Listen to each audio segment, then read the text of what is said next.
السلام علیکم عزیز طلبہ، بند نمبر 7 شکوہ از علامہ اقبال۔ جیسے چھٹے بند میں اس نے کہا تھا کہ ہم نے مارگوں کو پسند کیا بجائے اس کے کہ دنیا داری کو پسند کرتے اور دنیا داروں کو پسند کرتے۔ ہم نے جنگوں کو، تلواروں کی چھاؤں کو اپنے لیے بہتر سمجھا۔ اسی بات کو آگے بڑھاتے ہوئے کہتا ہے، ہم جو جیتے تھے تو جنگوں کی مصیبت کے لیے، ہم جو جیتے تھے تو جنگوں کی مصیبت کے لیے، اور مرتے تھے تیرے نام کی عظمت کے لیے۔ تھی نہ کچھ تیغ زنی اپنی حکومت کے لیے، سر بکف پھرتے تھے کیا دہر میں دولت کے لیے۔ قوم اپنی جو زر و مال جہاں پر مرتی، بت فروشی کے عوض بت شکنی کیوں کرتی۔ اب دلیل بھی اس نے دے دی ساتھ میں، سمجھ لیتے ہیں۔ کہتا ہے، اے اللہ، ہم جو جیتے تھے، ہم لوگوں کی جو زندگی تھی وہ جنگوں کی مصیبت کے لیے ہوتی تھی، اور جنگ یقیناً ایک بہت بڑی مصیبت ہوتی ہے۔ یہ جنگ کرنا کوئی اتنا آسان نہیں ہوتا، یہ صرف زبانی طور پر کہنا بڑا آسان ہوتا ہے۔ جنگوں میں انسان نہ صرف اپنی جان کو ہتھیلی پر رکھ کے جاتا ہے، بلکہ اپنے گھر والوں کو بھی قربان کرنے پہ تیار ہو جاتا ہے، اپنے بچوں کو، بیوی کو، اپنے والدین تک کو قربان کرنے کے لیے تیار ہو جاتا ہے، تب جا کے جنگ لڑنے کے لیے آمادہ ہو سکتا ہے۔ تو کہتا ہے، ہم جو جیتے تھے تو جنگوں کی مصیبت کے لیے، اور مرتے تھے تیرے نام کی عظمت کے لیے۔ اے اللہ، ہمارا جینا مرنا دونوں تیرے لیے تھا۔ جینا تھا تو جنگوں جیسی مصیبت کو، آفت کو ہم نے گلے لگا دیا تھا، اور مرنے کی اگر باری آئی تو ہم نے تیرے نام کی عظمت کے لیے مرنا پسند کیا، شہادت کی موت کو پسند کرنا شروع کر دیا۔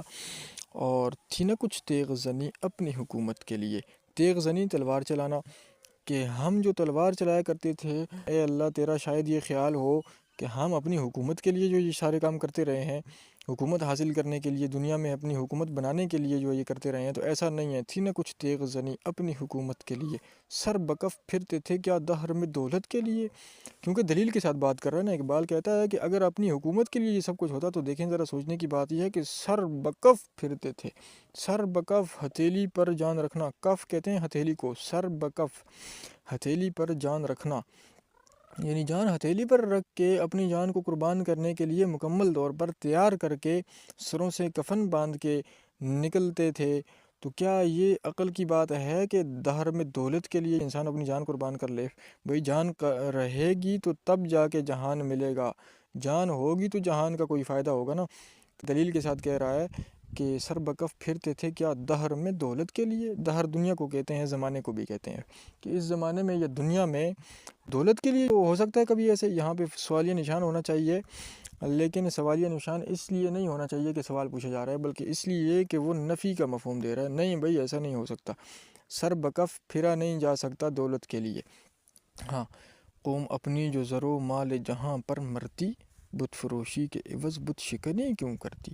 اب پھر دلیل دے رہا ہے، کہتا ہے ہماری جو قوم تھی، اے اللہ ہماری جو مسلمان قوم ہے، اگر یہ زر اور مال جہاں پر مرتی، زر دولت کو کہتے ہیں، مال بھی دولت کو کہتے ہیں، ایک ہی بات ہے، دونوں کا ایک ہی مطلب ہے، کہ زر و مال جہاں پر مرتی، اگر دنیا کی مال و دولت کے لیے ہماری یہ قوم مر رہی ہوتی تو پھر تو تقاضا یہ تھا کہ بت فروشی کرتی، بت فروشی کے عوض بت شکنی کیوں کرتی۔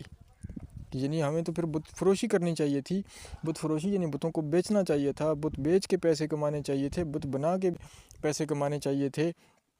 اس کی بجائے ہم نے کیا کیا؟ بت شکنی کی، ہم نے تو بت توڑے۔ اقبال یہاں اپنے آباء و اجداد کے کارنامے کی طرف اشارہ کر رہا ہے کہ ابراہیم علیہ السلام نے بت توڑ دیے تھے۔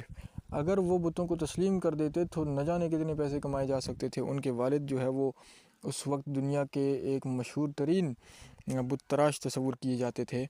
تو بت فروشی کے عوض بت شکنی کیوں کرتی؟ ابراہیم علیہ السلام بتوں کو توڑتے کیوں؟ خواہ مخواہ اتنی بڑی مصیبت کو اپنے سر کیوں مول لیتے، جس کی وجہ سے ان کو آگ میں پھینک دیا گیا؟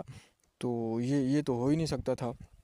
کہنا یہ چاہ رہا ہے کہ اے اللہ، ہماری جو زندگی تھی، ہم نے اپنی زندگی بھی تیرے لیے رکھی، اپنی موت بھی تیرے لیے رکھی، اور یہ سب کچھ جو بھی تھا، ہم جو یہ تلوار چلایا کرتے تھے، یہ صرف اپنی حکومت کے لیے نہیں تھا، بلکہ یہ تو ہو ہی نہیں سکتا کہ اپنی حکومت کے لیے بندہ اپنی جان کو ہتھیلی پہ رکھ کے دنیا میں لڑنے لگ جائے۔